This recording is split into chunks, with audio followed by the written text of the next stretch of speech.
ओंकारेश्वर में एकात्म धाम से कीमती धातु चोरी होने से सनसनी फैल गई। जवाबदार मीडिया को जानकारी देने से कतराते रहे। ओंकारेश्वर में मध्य प्रदेश की ऐतिहासिक एकात्म धाम परियोजना से जुड़ी कीमती धातु चोरी हो जाने से प्रशासन में हड़कंप मच गया है। आदि शंकराचार्य की 108 फीट ऊंची मूर्ति निर्माण हेतु एकत्र की गई करोड़ों मूल्य की तांबा, पीतल व कांस्य मिश्रित धातु एकात्म धाम कार्यालय के पीछे स्टोर रूम में रखी थी। बीती रात अज्ञात चोरों ने पीछे के जंगल मार्ग से स्टोर का ताला तोड़कर भारी मात्रा में धातु पार कर दी। जानकारी मिलते ही पुलिस और प्रशासन मौके पर पहुंचे और जांच शुरू की है। प्रारंभिक जांच के मुताबिक चोरी हुआ माल लाखों रुपए का हो सकता है। दोपहर 12 तक मानधाता थाने पर फरियादी द्वारा रिपोर्ट नहीं दिखाई गई थी।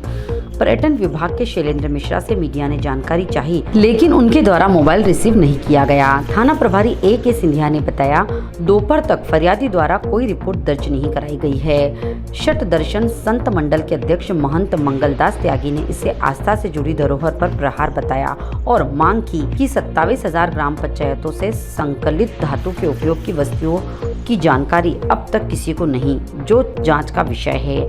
अखिल भारतीय हिंदू महासभा के प्रदेश उपाध्यक्ष प्रदीप ठाकुर ने भी गंभीर आरोप लगाए और संपूर्ण मामले में जांच की मांग की है।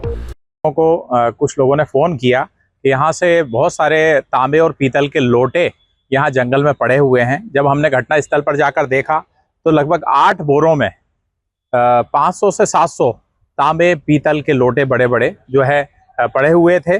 उसमें एकात्म धाम यात्रा और ग्राम पंचायतों का भी कई का वर्णन है, जिसमें छिंदवाड़ा, उज्जैन और कई ग्राम पंचायतों में उन लोटे का नाम लिखा हुआ है।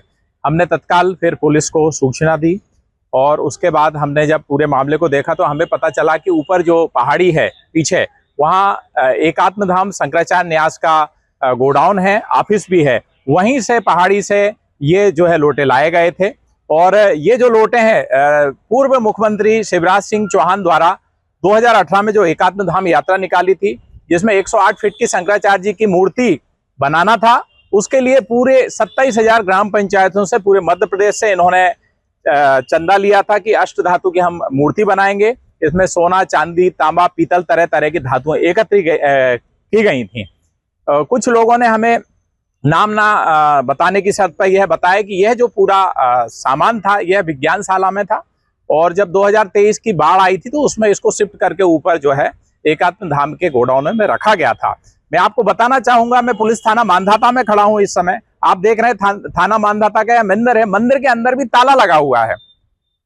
तो आप ये समझ सकते हैं कि इस प्रकार मध्य प्रदेश की जनता की गाड़ी खून पसीने की कमाई से जो दान दिया गया था उसका किस प्रकार से हमें दुरुपयोग देखने को आ रहा है। यह जो है हमारे हिंदू भाइयों की आस्था पर एक बहुत बड़ा कुठारघात है, आघात है कि हमारे द्वारा जो दान दी गई थी उसका क्या दुरुपयोग हमें देखने को मिल रहा है कि उस दान की राशि का आज हमें जो है जंगलों में पड़े हुए है उसका चोरी हो रही है। तो यह कहीं ना कहीं मध्य प्रदेश की सरकार की जो फेलियर स्थिति, जो एक खराब स्थिति हमें देखने को मिल रही है। बिल्कुल इसमें यहाँ के जो स्थानीय लोग हैं किसी को भी ज्यादा तवज्जो नहीं दी गई थी। जब 21 अक्टूबर 2023 को जब यहाँ किया गया था उसमें भी देश भर से संतों को बुलाया गया था, पर स्थानीय संतों और स्थानीय जनप्रतिनिधियों की इसमें अवहेलना की गई थी। अभी रिपोर्ट हुई या नहीं हुई अभी तक? देखिए, अभी 12 बज रहे हैं और लगभग 3 घंटे हो गए हैं। अभी शंकराचार्य के जो कुछ यहाँ अधिकारी आए थे उनसे हिसाब लिया जा रहा है कि क्या क्या आपके गोडाउन में था और अभी तक जो है यहाँ पर मंदिर ट्रस्ट की गाड़ी है, इसमें पूरे लोटे अभी पुलिस जब्त करके लाई है। पुलिस ने बहुत ही अच्छा काम किया है, त्वरित पुलिस टीम मौके पर पहुंच गई है, परंतु उसके आगे की कार्रवाई हम देखते हैं। आपका परिचय? मेरा प्रदीप ठाकुर, अखिल भारत हिंदू महासभा प्रदेश उपाध्यक्ष मध्य प्रदेश। आपके माध्यम से ये कहना चाहूंगा कि जो सामग्री 27,000 ग्राम पंचायतों से जो लोटे इकट्ठे किए थे, आदरणीय मुख्यमंत्री महोदय शिवराज जी चौहान जी ने जब ये मूर्ति की यहाँ पर घोषणा करी थी, हमारे जूना पीठाधीश्वर अवधेशानंद गिरी जी महाराज के सानिध्य में, कि यहाँ पे अष्ट धातु की 108 फीट की आदिगुरु शंकराचार्य जी की मूर्ति बनेगी, तो उसमें हम पूरे मध्य प्रदेश से घर घर से तांबा, पीतल, लोहा, सोना, चांदी सारी सामग्रियां इकट्ठी करेंगे और एक एक घर से सामग्री लेके वो अष्ट धातु की मूर्ति हम बनाएंगे। और उसके लिए कई गाड़ियां भी चली और गाड़ियां चलने के बाद फिर तत्कालिक मुख्यमंत्री आदरणीय शिवराज जी चौहान जी द्वारा ये घोषणा की गई कि अब हम सामग्री इकट्ठी नहीं करेंगे, मध्य प्रदेश शासन अष्ट धातु की मूर्ति बनाएगा। तो मैं आपसे ये पूछना चाहता हूं और ये कहना भी चाहता हूं कि वो 27,000 ग्राम पंचायतों से जो सामग्री इकट्ठी हुई थी वो क्यों धूल खा रही है?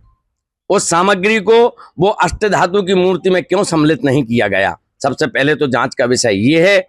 दूसरी चीज कि वो सामग्री यहाँ किसने रखवाई थी? जब वो सामग्री चंदा के माध्यम से, दान के माध्यम से इकट्ठी हुई थी, तो उसका जवाबदेह कौन है? जब जवाबदेह व्यक्ति ही ऐसी लापरवाही करेंगे तो इन पर सख्त से सख्त कार्रवाई होना चाहिए। वर्तमान 12 बजे तक थाने में कोई सूचना नहीं है। मीडिया को भी लगातार वीडियो आ रहे हैं कि ये चोरी का माल हुआ है। पुलिस भी अभी तक फरियादी नहीं पहुंच पाए हैं। तो चूंकि ओंकारेश्वर में आदिगुरु शंकराचार्य जी की मूर्ति का मामला है, विश्व भर में प्रख्यात है, संत समाज और स्थानीय मीडिया को भी कहाँ तक पूछा नहीं गया? देखिए, यहाँ तो हम लोगों को जब कार्यक्रम होता है तो कार्यक्रम के माध्यम से हमें आमंत्रित किया जाता है, तो आमंत्रित करते हैं तो एक दिन के लिए हमें आमंत्रित करते तो हम चले जाते हैं। बाकी जो विषय रहते हैं गहराई वाले, उनमें तो स्थायी लोगों से, स्थायी ब्राह्मणों से, स्थायी साधु संतों से कुछ ज्यादा जानकारी ली नहीं जाती। मंगलदास त्यागी, श्री सदर्शन संत मंडल, अध्यक्ष, ओंकारेश्वर। ओंकारेश्वर से ममता दुबे की रिपोर्ट।